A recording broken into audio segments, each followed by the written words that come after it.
Hi everyone, I'm Mara Webster with In Creative Company, and thank you so much for tuning into one of our talks today. We are a year-round talk series bringing you the best creative voices across film, television, and theatre. And today I'm so thrilled to talk about the new AMC series, The Salisbury Poisonings.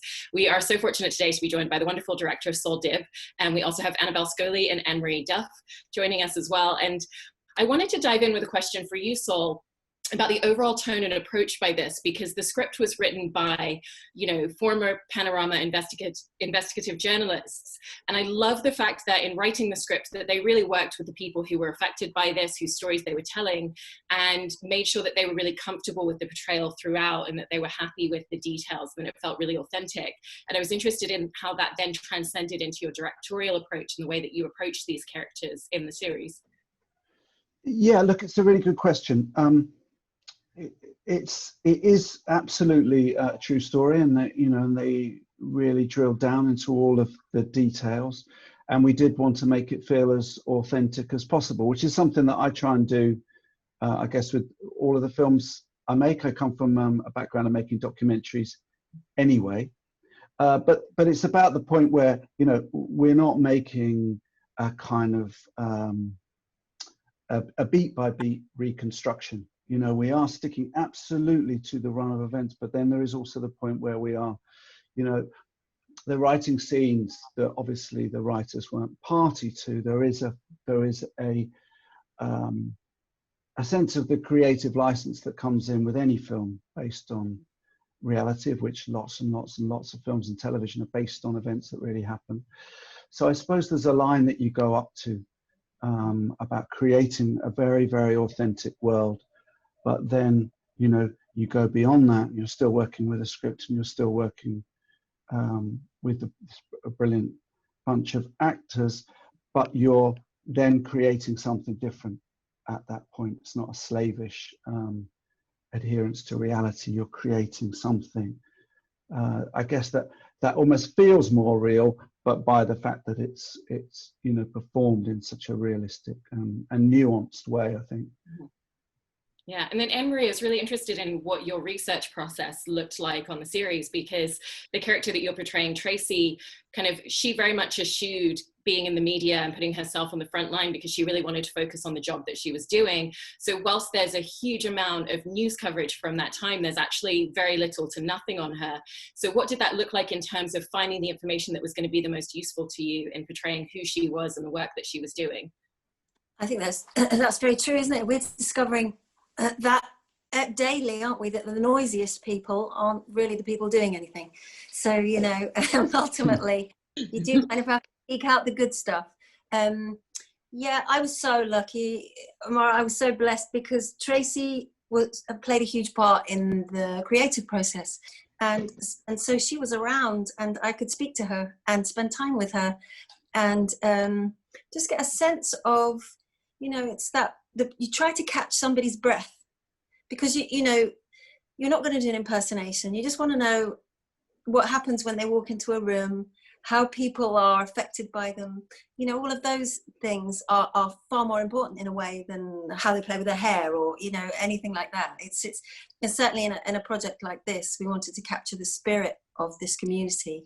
So it was a gift from the universe to be able to say, Tracy, what do you think about da-da-da-da-da, or whatever. And I think that was for all departments, actually. We could always ask Tracy, would this meeting have happened in this specific room? Does that feel authentic? So she brought, as she does in life, as she does in all of her work, she brought this enormous level of authenticity with her. And how much of an understanding did you want to have, and how deep of a dive did you do in terms of what her job looked like day by day, even before this incident happened, just so that you would really understand how she would respond to and react to certain situations as they were coming up? Well, I was lucky I got to sit down and really talk to her about that. I didn't go into her office environment because she, at that point, was still doing the same job. And so it just felt a little invasive and a little dangerous for her to be with her colleagues and have them feel that I was observing how she was with them, and it just felt a bit political, and I didn't want to you know, you don't, you know, you feel an enormous responsibility when you're playing living people. Mhm. You know, it's huge, and so you have to be very careful. You have to take care of them, and that was part of my taking care of her. But I was able to just quiz her, and you know, and just the minutiae of her notebooks and her things like that was, you know, it's very lucky. Yeah. And was that a similar trajectory for you, Annabel, in terms of having access to Sarah? Because again, similarly, you know, most of the footage that we see is of her husband rather than her herself. So there's not really anything when you type her name into Google or look for YouTube videos the same way that there is with Nick. Yes, and I did do that. I tried to find her when I got cast. But it was similar in that I got to meet, Rafe and I went round to their new house and met them and their 2 daughters. And it felt really good to do that, as sort of a rite of passage. I just wanted to look her in the face, really, and see who she was and see how they were as a family. I felt less like I could probe as much, probably, as Anne-Marie did, because the Baileys were victims. And obviously Nick is still recovering.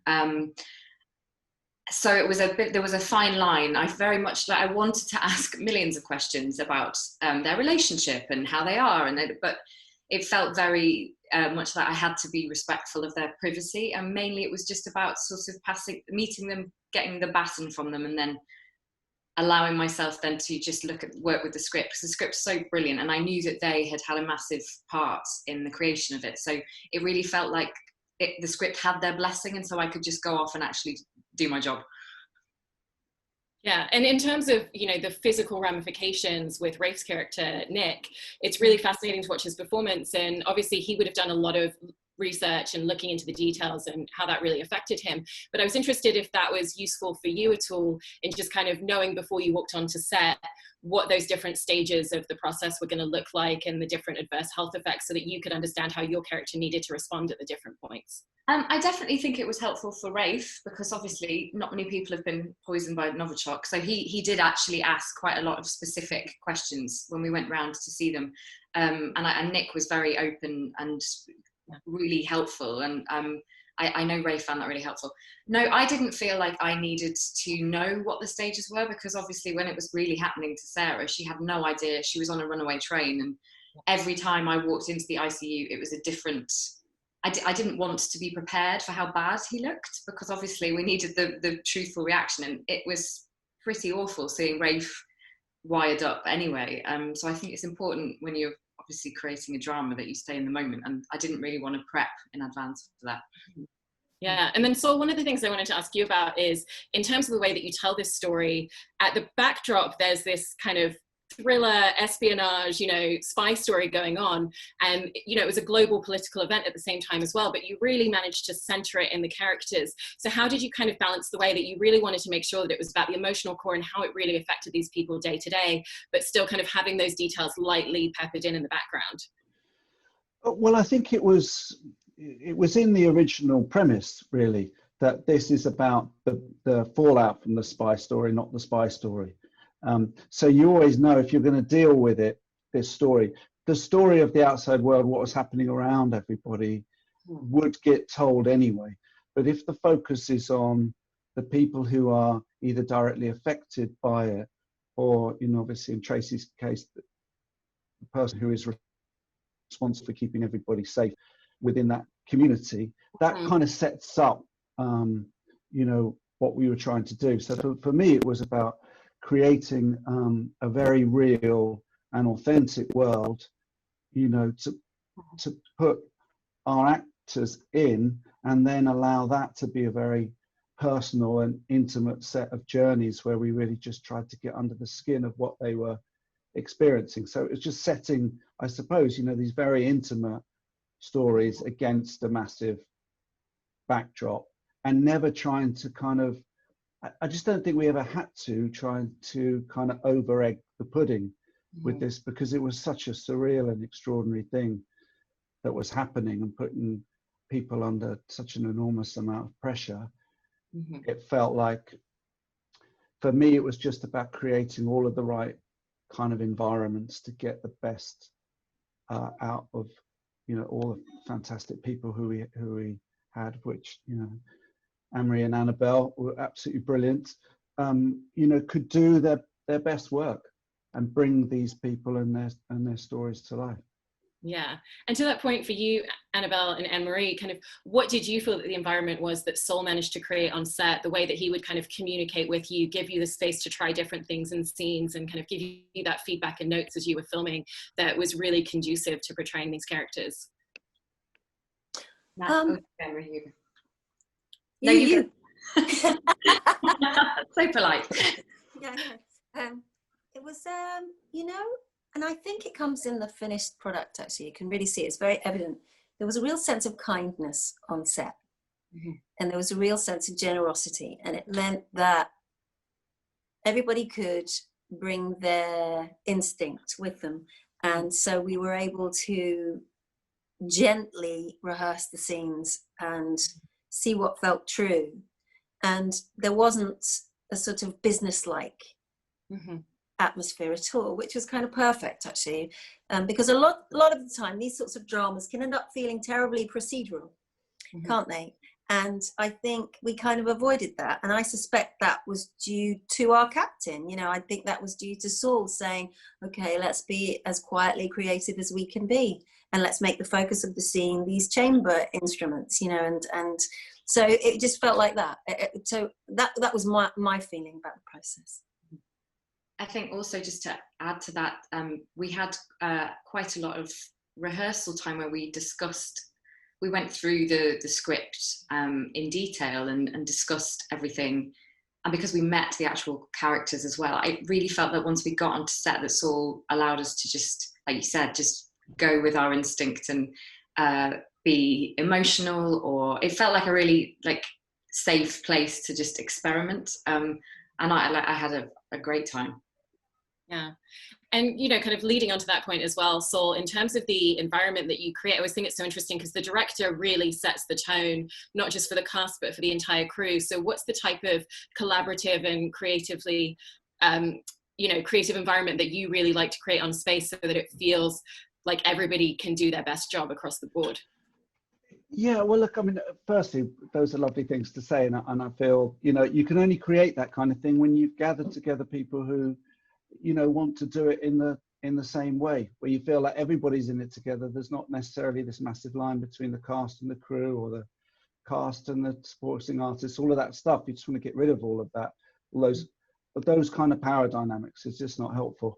And I suppose I feel, and I probably learned this just from some really awful experiences making films, that I don't get the best out of myself, and I can't expect to get the best out of everyone else unless it's very, you know, open and relaxed on set. And that actually requires, you know, an earlier stage of having, you know, great producers and executive producers who are happy to go with the way that we were going to work. And the way we worked in this was, you know, it was all real locations. We didn't use any lights. So we bought the time to spend time with what matters, which is essentially, you know, working with the actors and how we're going to do this scene, and not coming in with too many preconceived ideas. And if we make a mistake, saying, well, look, let's just forget all of those takes, and why don't we start again now with what we understand the scene's about. And that requires kind of a trust across the board. But I mean, they say it's, you know, people say it's about a kind of, it's a kind of director down, but I think it's like the main cast and director and producer. If everyone creates the same approach, then everything can fall into line. And if you have a kind of spanner in the works, that's a problem, which I've had in the past. I'm sure everyone else can experience that too, has experienced that too. Yeah. And then Anne-Marie, I wanted to jump into something that you just mentioned, where you were saying how it really could have felt very procedural, but it doesn't. And I feel like that's most true for your character and the way that you've portrayed her. And I think one of the things that you do so wonderfully is there are scenes where you really have to get across a lot of dense information. And there are kind of those moments where it needs to be a little bit procedural in terms of the language. And so what's the unique challenge of figuring out what the delivery for those sorts of scenes are going to be so that it doesn't feel that weighty in that way and it still is about the character? I think I was fortunate in that she didn't have to be polished. She didn't have to be perfect. She could be really nervous. She could screw up. She could do all of those things. And it was very true to her. You know, that was her journey. So it was a lot. It would have been a lot more difficult if I had to be fantastically slick and fantastically just walk in and save the day. That would have been terrifying for me. But so I could use all my nerves about having to stand up in front of everybody and give those speeches that, you know, for me were so alien, and to try and inhabit the sort of job that Tracy would do. It was fine, because I just had a shortcut straight through to feeling anxious and feeling, you know, like you know, she has a conversation with her husband about imposter syndrome, you know, and so it was great. I got to use all that stuff, which is a gift, really. That's so fantastic. And then, Annabel, one of the things I was really interested about in terms of the portrayal of Sarah's and Nick's relationship on screen and the way that you and Rafe approached it is, it's not just the fact that you establish a great rapport between the two of them to the point where there's all these kind of silent moments where they don't even need to talk to express their feelings because of their history together. But I was actually really interested in the way that you kind of re-established their relationship, because obviously with what they went through, everything really shifts and changes drastically. They're at a different emotional place with each other. And so what was that journey between the two of you of re-establishing what the effects of this would have been and how their relationship was going to be the same in certain ways, but also be a drastically different space in the way that they communicated together after that? I mean, again, it's so beautifully done in the writing. It was so clear on the script, I think Rafe and I just approached it in that way. We just looked at what was in every scene, and every scene was done so beautifully. But it was really important, I know, to show the full arc of their relationship. You know, they went through hell and back, but actually, I think what definitely wasn't reported in the news was the aftermath for them, and how their lives were torn apart, and how it was on a human level for them to rebuild their family. And actually, in some ways, that was the most interesting and impressive thing, how two human beings come through that together and then grow back together as new versions of themselves. So it was actually really lovely to be able to show that part of their relationship, because like in another drama, probably it would have finished with him walking out of the ICU. So it was great to be able to focus on that. Yeah, and there's a lot of really interesting, unique aspects in seeing her as a mother on screen as well. You know, obviously it's not a typical mother scene to see her preparing her daughters before they walk in to see him in the hospital. And so kind of what were the unique aspects and challenges of figuring out what that relationship was going to be like? Well, I've recently become a mother, so luckily I had some knowledge of how that feels. And I think it's true what they say, when you have a child, you have a layer of skin ripped off. So I was quite grateful about that. My emotion was up here anyway. And the two young actresses were so fantastic, weren't they, Saul? They were just brilliant, amazing. Just so their emotion was so free, and they were so natural, and just looking at their little faces in every single take, they brought it. And it was sort of no acting required for me, because they just looked so heartbroken and worried, and it was really lovely to work with them. And then, so I wanted to ask you a little bit about the timeline that we see on screen, because you're telling this incredibly complex story over only 3 episodes, and it's really a story that took place over several months. And so what were the unique challenges of having to figure out how you were going to pack this really incredibly large story over a long period of time into such a tight space, but make sure that all of kind of the emotional arcs and beats felt very realistic and really flowed fluidly together with each other? Yeah, look, that's a good question, because the story kind of falls into, in a sense, it's 2 main poisonings. You know, one that happens in March and one that happens later in the start of summer. But it seemed to fall kind of obviously into like this 3-act structure. And I know obviously in the States it's going out in 4 parts, so it's slightly differently presented, but still the same amount of stuff is shown. Essentially, it's that thing that I guess they thought it was safe by the end of episode 2, and like Jaws, you know, just when you think it's safe to go back in the water, something else happens, and that, you know, that second episode allowed us to jump forward in time. You know, the first 2, the majority of it, should we say, the first 2/3 of it are, you know, quite the compressed timeline of it all happening and having to deal with the first poisoning, and then the second one is when it all happens again, comes later. But I think that works to our advantage, actually, in a way. Because it allows us then to explore the impact over time. You know, there's 2 time zones that happen. There's the very short one of what it happens when you have to deal with this thing very quickly, and then there's something that's about the impact and the fallout, where the time frame shifts and you can look more deeply, you know, in this instance with, you know, with Nick and Sarah, the impact on their relationship, and for Tracy, the impact of Dawn dying, and how that knocked her absolutely sideways. You know, she was so obsessive, she didn't want one person to die, which was an extraordinary task to set herself, and when they did, she felt so hugely responsible, and you know, Anne-Marie, I think, captures that beautifully, that the cost to her of that event happening. Yeah, and for both of you, Annabel and Anne-Marie, was there kind of a similar challenge in terms of how you sat back and thought about the emotional approach for your characters for that same way, where you're capturing, you know, this monumental journey in kind of an encapsulated amount of time, and it has to feel like by the time we get to the version that they are at the end, that it feels very connected to the beginning, that they have gone on this huge journey throughout? I think it's, you know, why this drama worked so well in the UK and really resonated with people, I think, is that generally speaking, what happens on an enormous scale happens in our front room. Mm-hmm. And I think that's how we're affected. That's why Arthur Miller's such a great writer. That's why, you know, what is the universe exploding ultimately comes down to what happens inside your own home. And we've really felt that with all our social distancing and all our isolating and all of those lockdowns. And I think you feel that profoundly in this drama, which is why it you know, it smells so familiar to us. It feels so readily available to us as storytellers. And I think that there was less of a challenge than one would think, if that makes sense. Yeah. How about for you, Annabel? Exactly the same. It goes back again to, you know, it's a true story. It happened, and the way it was beautifully written, you just had to follow the trail that they set for you, and it unfolds. I mean, the journey that Sarah naturally goes on through the script, it really does.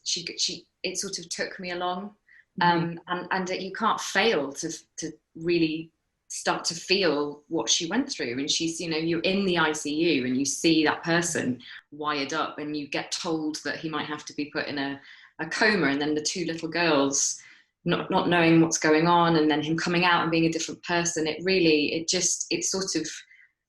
I'm sort of doing myself down here, I think. I do myself out of a job. It sort of played itself. Can I just interject there, just so you don't do yourself out of a job? You know, it actually takes like an enormous amount of skill and talent as someone who stands behind the camera. Thanks, Saul. You know, to know that when you're doing something that just feels like you're observing somebody feeling it in the moment is the holy grail as a director for me, when you're working with people who can take that, absorb it, and then not feel like it's playing it, but you're not being yourself, but you're being truthful to the thing, even though we weren't there. You know, we're still fabricating a moment to reveal the truth of that moment. You know, is a really great skill. So thanks. just remember that. You're back in a job again. Yeah. And I was also really interested kind of for each of you, you know, for you, Annabel and Anne-Marie, kind of how working on this project really evolved and enhanced your craft as actors, and for you, Saul, as a director, perhaps starting with you, Annabel. I mean, I'd never done anything like this really before. It's really what I wanted to do next, in terms of something that was so truthful and kind of stripped back, no lighting, no makeup. I've done a lot of roles recently where it's all very much about the look of the thing, or it's a period piece, or, you know, and I really, really wanted to work on something like this. And it was just, yeah, I mean, it was absolutely incredible. And I loved working with Saul. I felt the freest I felt in a long time on set. I felt I felt like I was part of something important, that it was a story that really needed to be told. And I don't know whether I've ever really felt that before. Like, I love my job, it's my passion, and you know, I love being part of whatever I'm doing. But this really felt like a different thing, and it felt like a privilege to be able to help to tell their story. Yeah. How about for you, Anne-Marie? Whenever you get to tell a story that matters, like Annabel says, you know, it's such a relief, because you don't worry about any other daft stuff. It stops you worrying about people being impressed by you, or whether you're enough, or any of those things. You just kind of yield, you know, and have to sort of obey the job at hand, and have to just serve it.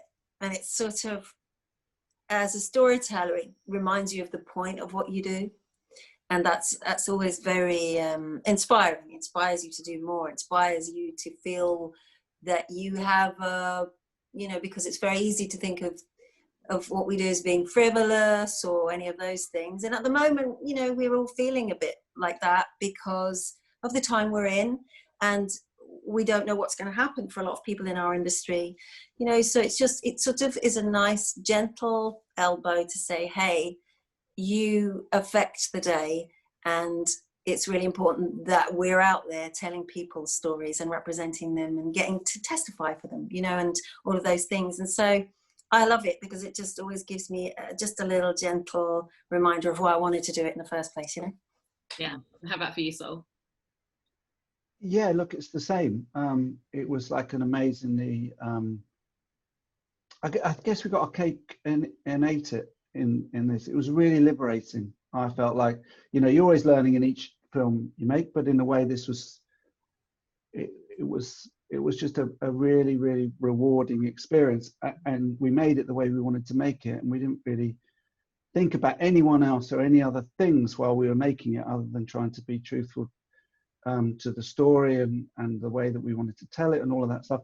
And then it suddenly goes out, and it has this, certainly over here in the UK so far, you know, this massive reaction, you know, not just critically, but loads of people come or, you know, turn on and watch it as well, and engage with it and get the things that we were hoping to do. You know, the biggest problem with it is it makes you think, well, what do you do after that has that kind of, like you say, a kind of importance, which, you know, you sometimes you don't know which of the things you're going to do are the things that will end up really touching people or hitting the zeitgeist or whatever, but when they do, you think, wow, what did, you know, you always know what you did wrong when you watch something. I just want to know what we did right with this one. Well, I know some of the things, but you know, it was a really rewarding experience. Mm-hmm. Well, you've all done such a fantastic job in telling this story, and it's such a testament, you know, to your craft. And I think you've really done a great job for the people who were affected by it and involved in the story itself. And thank you so much for taking time to talk about this today with us. Thank you. Thank you very much.